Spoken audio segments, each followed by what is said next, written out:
Hey, my name is Forrest, welcome back. So it's been a few years since I made this video about my favorite computer science programming project of all time. And it was my favorite because that's the project that broke down that coding barrier for me. That threshold where you go from just knowing, some of the basics to that moment where you gain the understanding of kind of how everything works together in a program. And you're actually able to write some of your own code yourself and thinking for yourself. Really taking those basics and putting them to action. But the reason this project broke the coding barrier for me is not because of the project itself. It's not anything necessarily unique or special. It's a wrestling tournament simulation. What really did it for me is how I approached building this application. And this is the most important part of this video. Sure, you can scrub through that. I have timestamps of when project 1, 2, and 3 are going to be listed, and you can jump ahead, but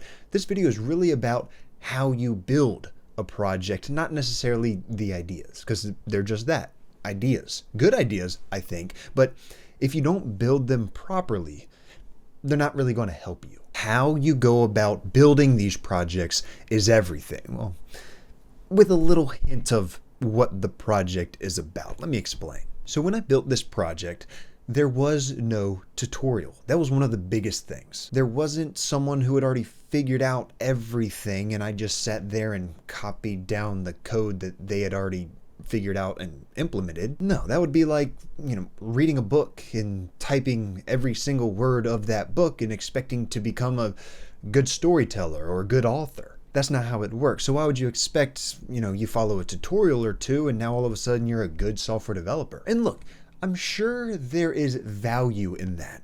It gives you an understanding a little bit of how things can be intertwined together. How someone tells a story and how this character in place now ties into this character in place and kind of their grammar and there's aspects like that. So like when you're coding, you can kind of see how different functions or classes and variables and parameters, like these little things, how they are working together, kind of. It'll give you a slight idea of how things are structured and tied together, but that's really all. So whatever project you build, make sure you do not follow a tutorial. What you do, because I know what you're thinking. You're thinking, well, how am I supposed to code something if I don't know how to code? That's what everybody says is, well, just code. Well, I don't know how. Well, if you don't know how to ride a bike, how are you going to ride a bike? Well, you get on it, you ride, you fall, you figure out why you fell, you try again, you're going to fall again a slightly different way and for a different reason, and then you'll try again, just repeat that process. Coding is the same. You learn by doing, failing, fixing, banging your head against the wall, and rinse and repeat. But to quickly touch on that,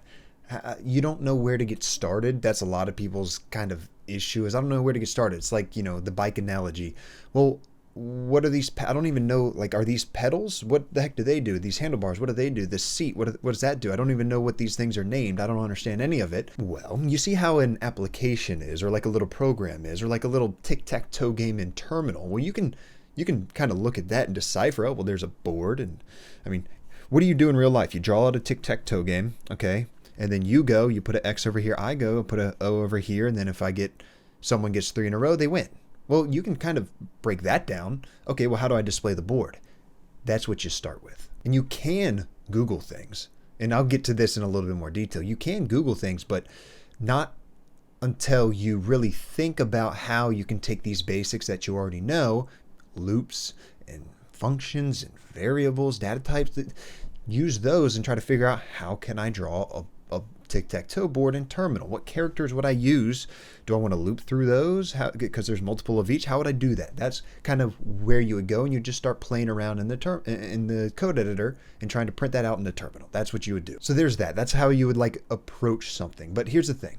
If you really want to learn how to code beyond the basics, do not Google how do I build X app in absolutely no AI. Now, let me show you how to approach building a project with limited coding knowledge. First and foremost, pick a project about something you already understand. That way you can solely focus on learning the code and the logic and that stuff. For example, the wrestling tournament simulation that I mentioned was very straightforward to me because I understand how tournaments work and wrestling pointing systems and things of that nature work. And I found it interesting. That is also very important. But later, once I had a more of an understanding of how to code, I coded in LUD comp solver, where I then spent a lot of time learning about linear algebra and how lower upper decomposition factors a matrix as a product of a lower triangular matrix and an upper triangular matrix.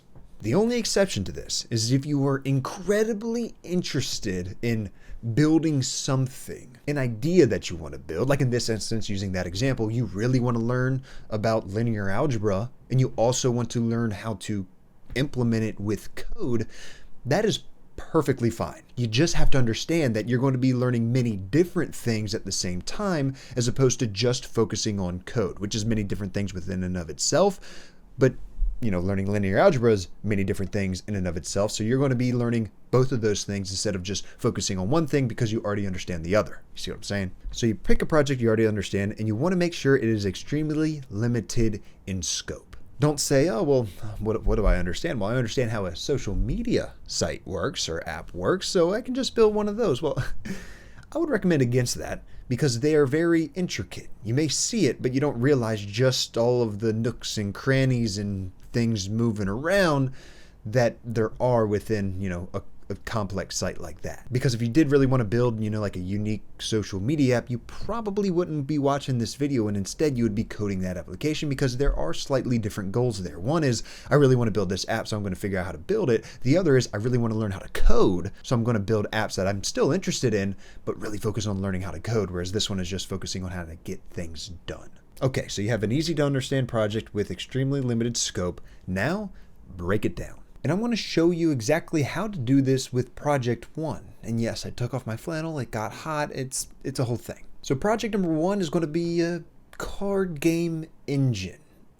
That's a fancy term. Really, you're going to recreate a game like War or Crazy Eights or what have you, whichever is your favorite, as long as it's simple. Because what a card game like this can teach you is class hierarchy. You have cards and decks and players and games, so you have enough but not too many. Collections management, because you have shuffling and dealing. You'll have game state handling, turn-based logic, random number generators to shuffle. You'll be working with data structures like queues and stacks. You'll track the score, and you have input validation. A lot of basic things, right? But that tie together so beautifully into something that you can already imagine in your head as I explain it right now. It just helps. Okay, so that is an easy to understand project with limited scope. Now, let's break that down. I already kind of did, but really, let's do it. For example, let's say we want to go with War, a simple card game like War. What do we actually need? Well, we need cards, right? That is the main thing. We need cards, and that's probably, what do you think that would be? A class, and you can create objects from that class based on different values, with each card needing what?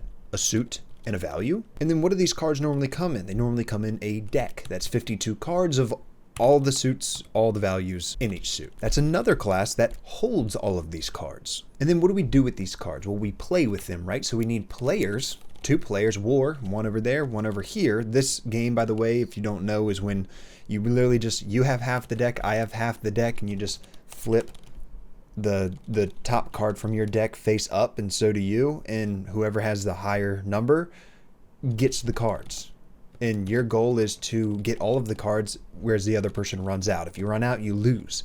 And then there's also an extra part of this is when you tie, so you put down a 10, I put down a 10, then we're going to have to go to war. So you put 3 cards face down, with the 4th one being face up, and then whoever card is higher, then you get all of those cards. The original card, the 3 face down, as well as the 1 faced up. If it's a tie again, then you do it again. So yes, we will need 2 players, and we're going to give the cards to the players, right? So keep that in mind. But then we need the actual game logic. So like comparing cards, moving the cards between players. You see how we're breaking this big idea of a card game into all of these little bite-sized pieces that are, much more manageable. It really actually allows you to break down and see just how limited in scope your idea is. Some of you are going to be like, oh, this is an easy idea. And then you start to break it down. You're like, whoa, this is a lot. But, you know, a project like this, it's just enough so that you can really understand all of the different things that I went over before and how they tie together, while also not being overwhelmed and actually, you know, building a project that you'll finish and not spend 6 months on and still not even be halfway done. Don't ask me how I know that. I still have projects like that, unfortunately. But yeah, so we're breaking all of this down into smaller, more manageable pieces. That's what you need to do with whatever idea you choose. And now remember, we know the basics. So that's why we can kind of say, oh, well, yeah, maybe cards, that would be a class. And then the deck would be another class. Or, how are we going to handle the cards that are in your hand? Are we going to put that in an array? Oh, I know what an array is. That stores a list of things, a list of cards. Okay. Well, how are we going to, you know, take one card and put it in the middle for both players? Oh, I remember watching that one algorithms video about pushing and popping from, you know, the Farce Night YouTube channel. Oh, yeah. Okay. I know how to do this. Slight little plug. Sorry. Of literally this channel that you're watching. Anyway, but seriously, like, you know variables, you know loops, like for loops, you know if statements, you know classes and things of that nature. You may know them all separately, but you still know them. So now what you want to do is not Google how do I do X, Y, and Z, but like how could these fit into those things? They may not be the most optimal, but they can work. So like I said, for a card game, you know, you want to store those cards in an array or a list, which isn't a list in Python, just an array, but it's dynamically resizable. So it's like an array in JavaScript. I don't know. I'm not a Python dev. But then also you're going to use random numbers to shuffle them, right? Because you want them to go randomly. And then in order to compare your card to my card, we can use an if statement, right? If this is greater than that, then who gets the cards? Oh, well, let's add these cards over to so-and-so's array, whoever the winner is, or list, you know, to their cards, to the bottom of them. Okay, not to the top, to the bottom. That's how it works. Or actually, technically, you put it in another array, and then once you run out of cards in your current array, you shuffle that array and then use that as your current array to then use on the...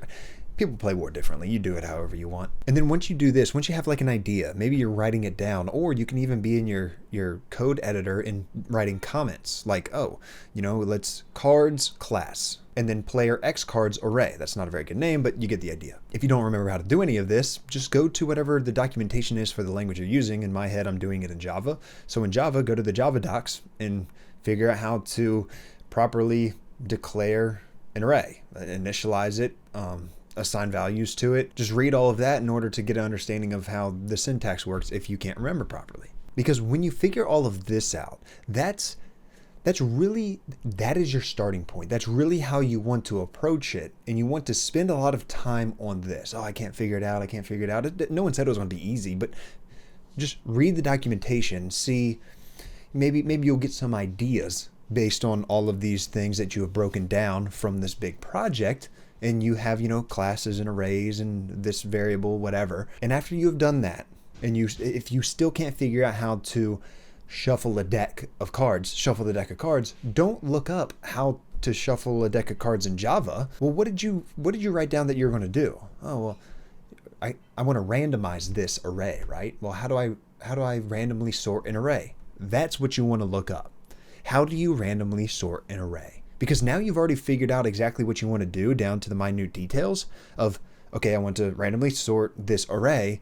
Then if you just don't know how to do it, then you can look it up. Or you tried to do it, you can't figure it out, then you look it up. But after you've already done all of that due diligence, if you will, that's the only time you really want to start looking things up. And you have to look up the actual programming concept like I just said. Not how to shuffle cards, but how to randomly sort an array. And whatever you do, do not copy and paste the solution into your code and hope that it works. No, what you have to do is actually read the information around it. Read the code itself.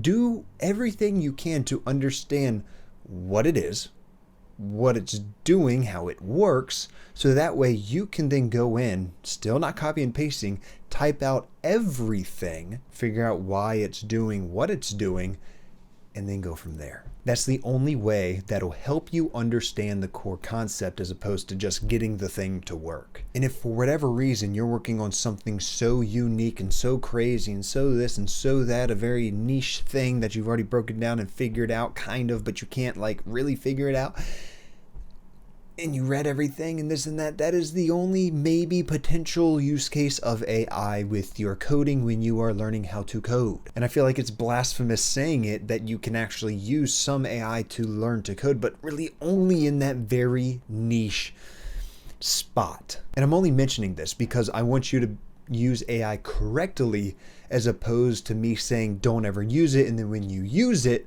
you don't use it correctly. So don't ever use it. But if you do, this is how. Treat the AI as something that you can just kind of like bounce ideas off of. Do not use AI to solve the problem for you or write the code for you. That defeats the entire purpose. You do those things. You cannot let AI become a crutch. I've seen this happen nowadays so many times. It's just, you got to remember why you're doing this in the first place. You're not coding these projects just to get them done. And if you're in school, and you're like, well, yeah, I am, just so I can get a good grade. Well, you're not in school to get good grades. You're in school to learn the material that you're being taught. You're going through these courses on your own, online, in class, self-taught, what have you. You're doing all of this to learn how to code better, not to just simply get it done. And that's not just writing code or syntax. It goes from identifying the problem to figuring out potential solutions, trying to figure out how to implement those solutions, and then writing the code to implement those solutions, hoping they work, and they probably don't. So then going back to the starting board, did I identify the correct problem? Okay, yeah, maybe I did. What about this other solution? Can I try that? How do I implement that? Let's write this in code, and then now see if it works. If it doesn't, rinse and repeat. That's quite literally, if you take nothing else from this video, take this. That is quite literally, I hate when people say literally all the time, but I'm serious, how you learn to code. It's trial and error. That's it. And if you are outsourcing the trial and error to an AI or to someone else, then you're not the one learning.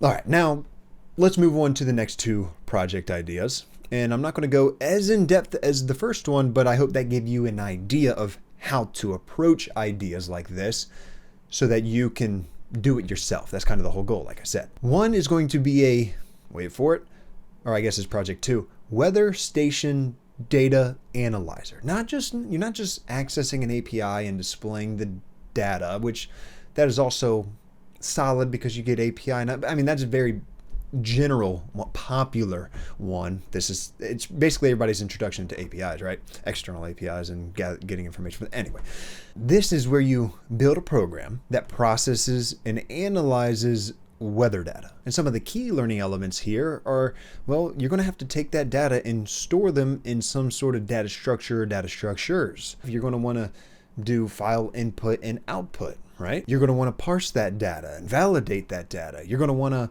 you can do some basic calculations to get the average temperature or the minimum or the maximum. How do you do that? You know how to do that in math, right? Now you can implement it with code. And then where are you going to store that information once you do those calculations? And then what about those averages and minimums and maximums for the summer or the winter? And then you can kind of manipulate the data that way and group the data that way. And then you're going to want to filter through those however you see fit and generate a report based on that information. There's a lot you can do with this, and it's something that it's pretty cool because it's again very straightforward. That's the point of these, and you get to use a lot of things that you already know. I really like this idea. And if you want to take it a step further, then sure, go ahead and gather that data via an API if you really want to, but you don't have to. You can just literally download the report and figure out how to get that information into a data structure within your code. That's your starting point right there. Now, project 3, sorry, it's not going to be super unique, but I have to do it. Even though I made an entire video on it and I've recommended it in at least 1 or 2 other videos, and that is quite literally the wrestling tournament simulation. But it doesn't have to be a wrestling tournament. It could be, I mean, the World Series is going on right now.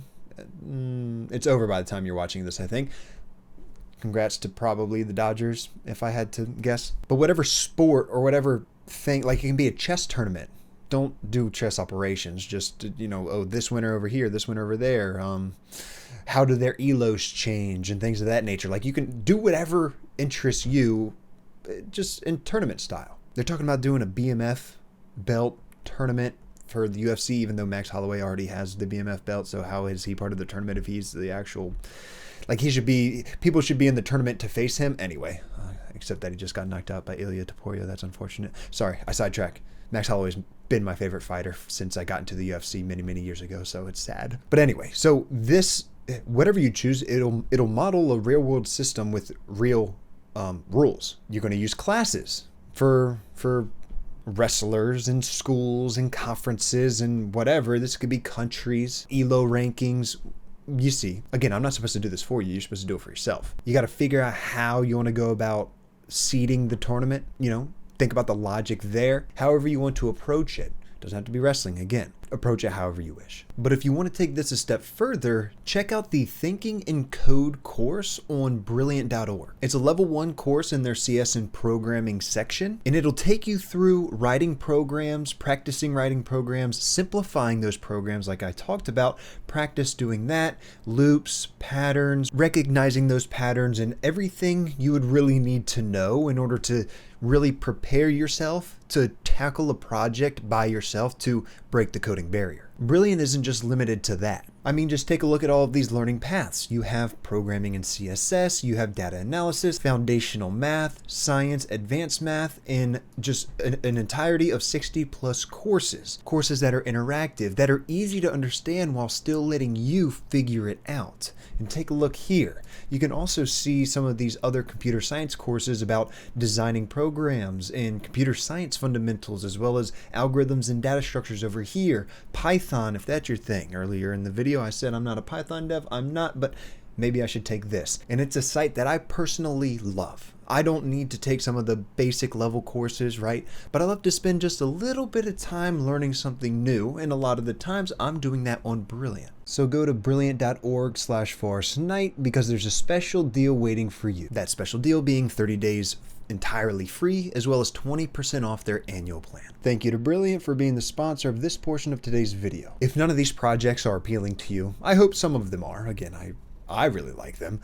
But if none of them are, you can check out this video about programming projects that take you to the next level, or this video, which are programming projects every computer science student will build, or, you know, simpler projects. I mentioned LUD comp, right? That's featured in this video. Maybe one of these will be more enticing to you, hopefully, if you didn't like any of the ones I went over in this video. Whatever you choose to do, just make sure you actually do it, and you do it yourself.